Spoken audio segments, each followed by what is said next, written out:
Hey everybody, this is your friend Daniel Hutchins. This live stream, we're starting off with some stuff from our friend's Screen Rant.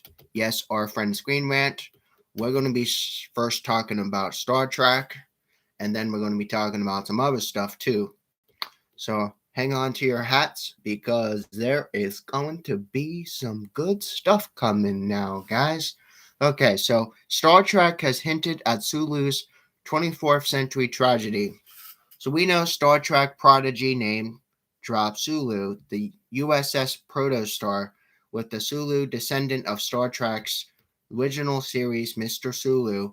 And did they meet his tragic fate? This is yesterday, guys. Note there are some episode subtitles from dialogue, as spoilers down below.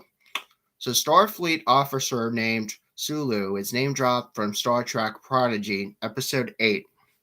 Now hinting that descendants of Captain Hikaru Sulu have met a tragic fate.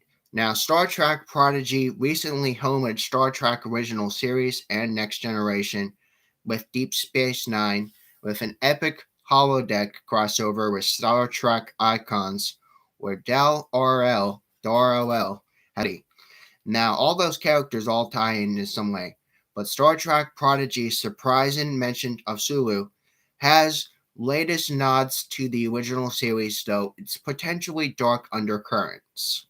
Now, as helmsman of the Starship Enterprise commanded by Captain James T. Kirk, William Shatner, we know Mr. Sulu is one of the true legends of Star Trek. Sulu has piloted the Enterprise during his historic 5-year mission. He stayed under the helms of Star Trek, the motion picture, and Star Trek V, The Final Frontier. With Star Trek VI, The Undiscovered Country, now we know Captain Sulu now commanded the USS Excelsior. Now don't get that mixed up with Marvel Excelsior, because that's different. But he's teamed up with Captain Kirk and the Enterprise to save the galaxy one last time. Now, canonically, this was the last update to Sulu's character and his whereabouts, although Takai has reprised his role in Star Trek Voyager episodes. Flashbacks have set during the Star Trek VI era. Now, yet, despite his lifetime of intergalactic adventures, Hikaru has found the time to have his family, his daughter, and again, Sulu was the helmsman of the USS Enterprise B from prologues of Star Trek Generations.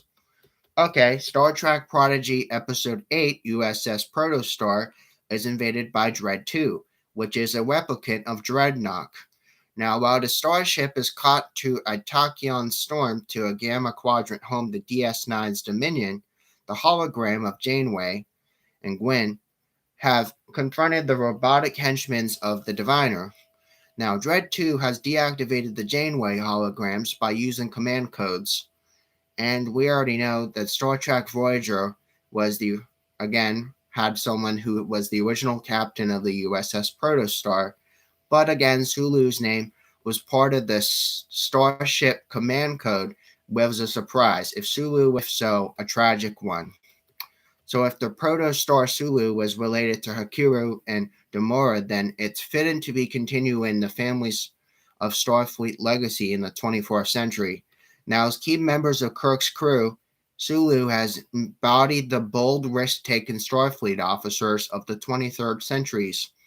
Now, Demora's career in the Enterprise B was only beginning to Star Trek Generation when she became Captain John Harriman's helmsman at 7 years before the beginning of the 24th century. Now, since Star Trek Prodigy takes place in 2383, the Protostar Sulu would at very least be Demora's grandchild and possibly great-grandchild. However, there's also possibility in connection. The Protostar time traveled to 2366 from a later point from the 24th century. Protostar Sulu may even be older. The fact is now, Sulu's name is part of the Protostar command codes, right behind Captain Chakotay. Also has indicated that Sulu in question was no more a helmsman. If possible, Sulu was the Protostar first officer instead. The Protostar decrypt files and Captain Chakotay and hologram of Janeway were scenes from captains. spoke to Janeway in holograms as is number 1. Sulu was part of the USS Protostar's original voyage and was lost and replaced by first officers of holograms of Janeway, because she is replicas of Chakotay's close friend and colleagues, the Admiral Kathleen Janeway. Now, we saw her in Heroes Set 2, but Sulu has possibly killed when the Protostar crew abandoned their ship, since their character named Sulu amongst the announced guest voice and joining in Robert Beltran's Chakotay in Star Trek Prodigy. Now, this name drop doesn't bode well for Sulu and his possible descendants. Now, let me know your thoughts about that. That was like one of my very first times talking about Star Trek on the YouTube channel. Now, we're going to just keep going. There's a lot of cool stuff today, should I say. There's really good stuff. Okay, we are going to find something else. So now we're going to be talking back about Black Adam again. Yes, Black Adam. Now, I know it's been a long time since we talked about Black Adam, but we're talking about the anti-hero we know, Black Adam. So Black Adam, Dwayne Johnson, says his movie training was the hardest training of his life. Now, he took on the Black Adam very seriously. He said he trained what he did for his movie, and it was the hardest training he ever did, 2 hours ago. So Dwayne Johnson has claimed his training did prepare him for Black Adam. It was the hardest training in his entire life. One of the most bankable and well-known characters known today, having appeared in Jungle Cruise, Red Notice, The San Andreas, and thousands of other installments in the Fast and Furious movies. Now, considered as an impressive physique, WWE wrestling history, and larger-than-life personas, it seemed inevitable that Dwayne Johnson would eventually appear in superheroes. Again, Johnson will make his superhero debut in DC Extended Universe with Black Adam, based on a comic book counterpart of the same name. Now, again, we know he's going to show down with Superman and eventually Shazam at some point, but we don't know when.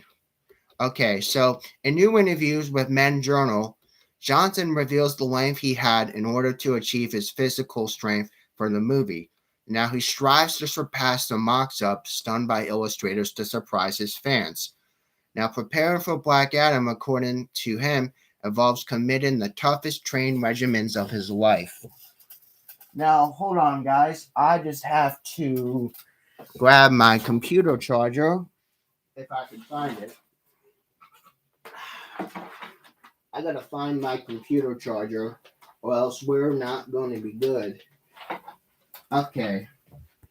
So, don't mind me. I'm just grabbing my computer charger. So we talked about how it was really hard for him to train, and it was the toughest training regimen of his life. Now, the training he did for this movie was the most arduous he's ever done in his life. We promise you this, though. The hierarchy of his power in DC Universe is about to change and stir things up. Now, fans will already got glimpses of Johnson's physique from the roles from Form's behind-scenes photos and production. Now, Johnson has yet to fully unveil his characters from trailer. Again, the first live-action trailer was several months ago, guys, giving fans the look of a character, but the cloak and the dark environment obscure his physique. It's clear that he feels confident in his new look.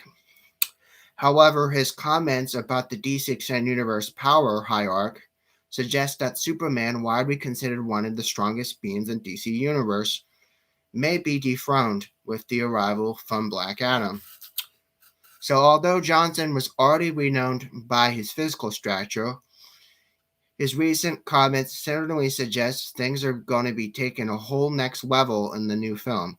Now, release dates planned for the summer, but it won't be too much longer before fans get to see him. But more fully circles off Johnson's character and his intense physical performances, weathered in a character who will truly take on the likes of Superman and later his other counterpart Shazam. But that'll be later. But while a longer trailers are yet likely not that far, fans will have to wait till July 29th for the release of Johnson's Black Adam. Okay, guys, so I just plugged in my computer and I have to charge it up for 2 hours because it was pretty low. It's actually an hour and 52 minutes to a full charge. But we're just going to keep that hooked in, not do anything, but just talk about comic universe. But okay, guys, we are going to just cover a bunch of different things. Yep. Okay, so now we're going to be talking about Aqualad. Yes, Aqualad. Yes, Aqualad has proved he's ready to be the next Aquaman. Now, Jackson Hyde, the current Aqualad, is destined to take over the role of Aquaman in the future. He has proven more worthy than his own name. Aqualad. Yes, Aqualad. So, warning, there are spoilers of Aquaman becoming number 5. The story of Aqualad. Now, Jackson Hyde is also known as the Aqualad. He's proven to become ready to be the new Aquaman, and Aquaman becoming number 5. Now, Aqualad must step up to the mantle not to only save Atlantis and Zebul, but the entire world. Now, showing the rest of DC Universe he is worthy to take over the role for Arthur Curry. The penultimate issues of this series is now available at your store in print and digital. But there has also been 2 different Aqualads in DC Universe. The Jackson Hyde is only the second one to bear the name. The son of Black Manta, one of Aquaman's great foes. Now, Jackson has rejected his father's evil way, becoming a member of the Young Justice and Teen Titans. If you probably don't know that, then just watch Young Justice and you'll see it for yourself. But as part of his last year's civil revelation of the Aquaman 80th anniversary, DC has launched several new miniseries starring the Sea King with his allies Aquaman becoming. Now, it's followed that Aqualad's adventures are yet to be reunited with his presumed dead mother, that found himself embroiled to the intrigues of Zebul, which long known to the enemy of Atlantis. Zebul is preparing to be for peace with their former adversary. This peace initiative is being led by Queen Mira, Aquaman's wife, and she is set on making her way to the city for this conference with dark conspiracy threatening the levels not only the Queen Mira, but also all the others she worked to achieve with.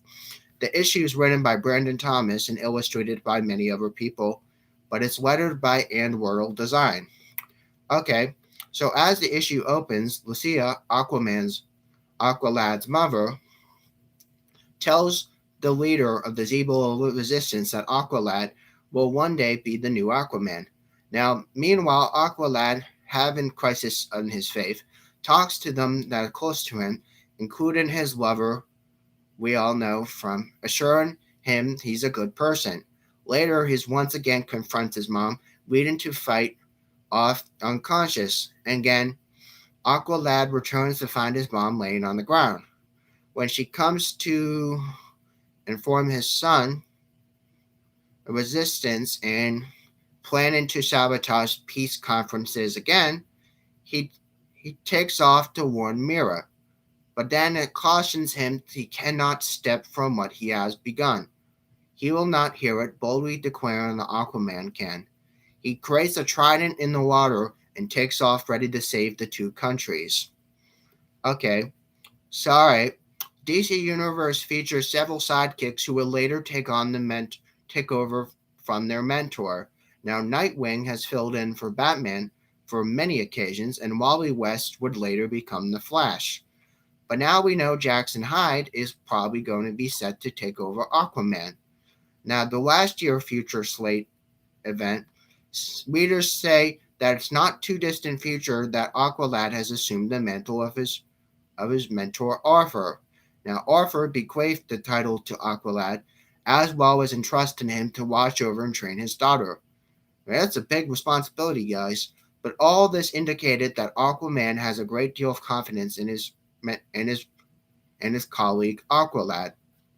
Now, his action in this issue shows Aquaman has faith and is not misplaced in the least.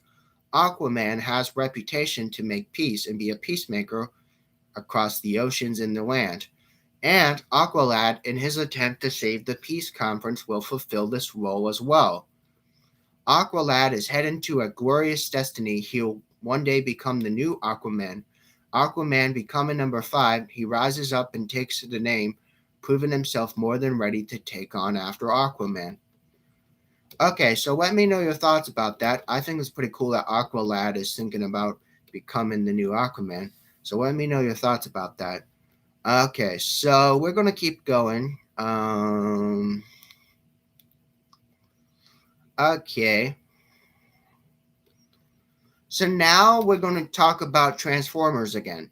Now I know a couple months ago I talked about Transformers, like the toys Transformers, but we're talking about Transformers the animated movie. Now Transformers animated movie release date is now set for a summer of 2024.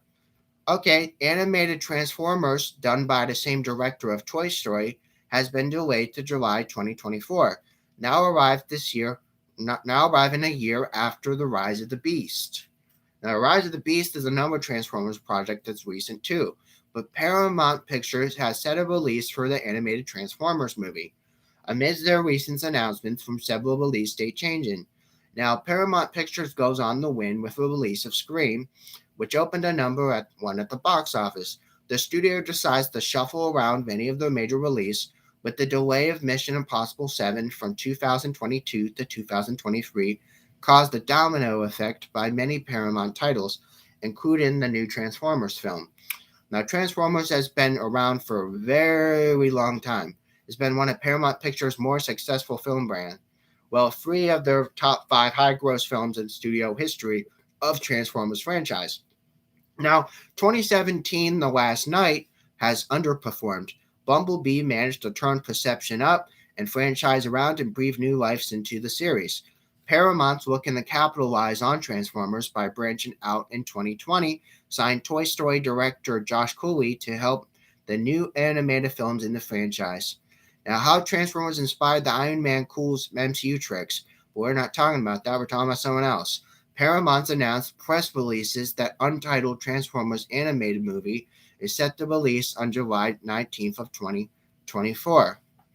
July 19th, 2024 is the new set received for, or what was the set release for Transformers. While no major releases are scheduled at the same time as this film, the movie will be opening 1 week before untitled Marvel movie on July 26th of 2024. And it's also noted one of those 2 major releases Paramount Pictures was set in for the summer of 2024, along with an 8th movie of the Mission Impossible 8, now which will also open in June 28th of 2024. Okay, Paramount's recently delayed release of next live-action entries to the franchise, Transformers Rise of the Beast, from the June 2022 release now to a June 9th, 2023. Now, again, that's not really that bad because it's only another year away, but this film's introduced the popular Beast Wars characters to their franchise and continues the story set from Bumblebee. It's still unknown what this plot of this new animated movie is. It's reported to be a prequel, prequels, so it will likely detail the wars of Cybertron and could detail how Optimus Prime and Megatron had become enemies. Okay, so the model release in both these live actions and animated installments of their franchise is similar to what Sony's done with Spider-Man and Spider-Man in the Spider-Verse, released years before the MCU, even with Spider-Man, and Spider-Man into Spider-Verse broke some new ground, but the franchise eventually went off the Academy Award for Best Animated Pictures ever. So Paramount Pictures is likely hopping on a similar bandwagon and brand revivals with Transformers. Their model is studios adapting the Teenage Mutant Ninja Turtles brand as well. Also seen live action animated in development since some time.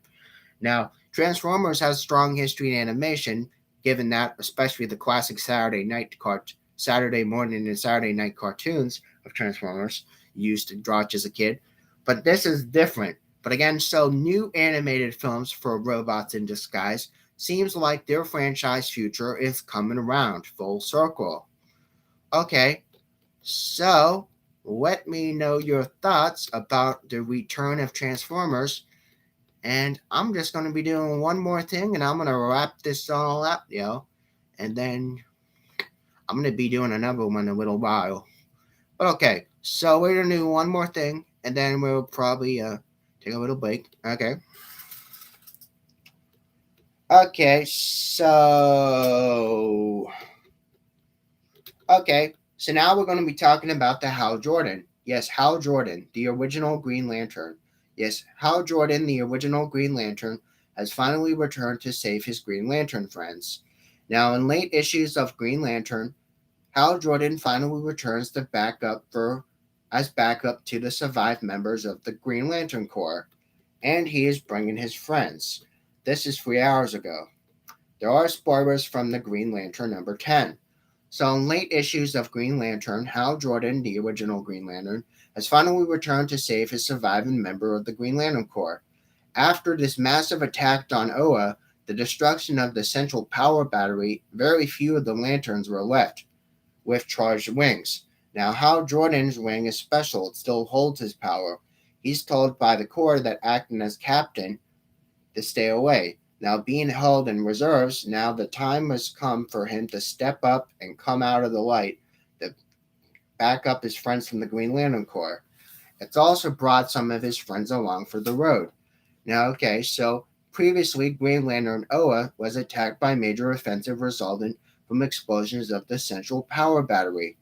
Now, depleted nearly every lantern ring in the willpower of the Guardians of Oa. They've been caught in a state of quantum suspension as well. John Stewart, another Green Lantern of Earth, has been far away in regions of space unknown to the dark sectors.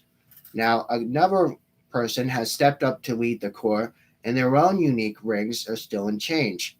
Now, again, they've also managed to uncover the truth behind Oa attacks, and Guardians have gone rogue after they name someone seeking to restore their magic to the cosmos, seeing how those Guardians have apparently limited their strength when they harness the willpower. Now, latest article, even Sinestro heroism doesn't say that he never deserved to be a Green Lantern. But we're not talking about that, we're talking about something else. Now, Green Lantern number 10 by Jeffrey Thorne and some others look to see himself as revealing this villain as a new major threat. Looking at this villain, looking to finish what he's began with this first Oa attack. The Guardians are now revived, but not even strong enough to stop this new villain with the new magic power. Now, with the soldiers of United Order, the surviving Green Lanterns wear an armored mech suits instead of the ring. Now, that's going to just give some extra battle damage, but the villain still has their upper hand. However, this is when Hal Jordan gets this moment, just like the Falcon from Endgame, showing that he can save the day with surprise cavalry of several Super Friends. So he sends his friends, the Super Friends, the Justice League, to help the Green Lantern Corps. Now, thankfully, it looks like as though his plan to keep Hal back until the time is the perfect change, joined by the members of the Justice League, or the Super Friends, as they call them back in the day, it's possible that they will be able to help tie up the scales and defeat the villain once and for all. It's also just a cool moment to conclude that you had all your friends like Martian Manhunter and the Flash and all the Justice League friends helping out. But again, in particular, this is one of the epic battles in the what to come to the fate of the Green Lantern Corps. Now, Hal Jordan's absence in this Green Lantern series has certainly felt like a big toll. Now, so many of the lanterns are losing their wing. Now, however, it only makes it more interesting and exciting now to see he's back to provide much backup. However, even the greatest Green Lanterns and the Justice League, do they have what is left to save the rest of the Corps in the books to come? Well, that you're going to have to find out yourself. You have to go to your comic book store and read up on Green Lantern. But again, guys, let me know your thoughts about this stuff. This is another quick one. And so let me know, and you have a wonderful night, and I'll see you guys around. Bye.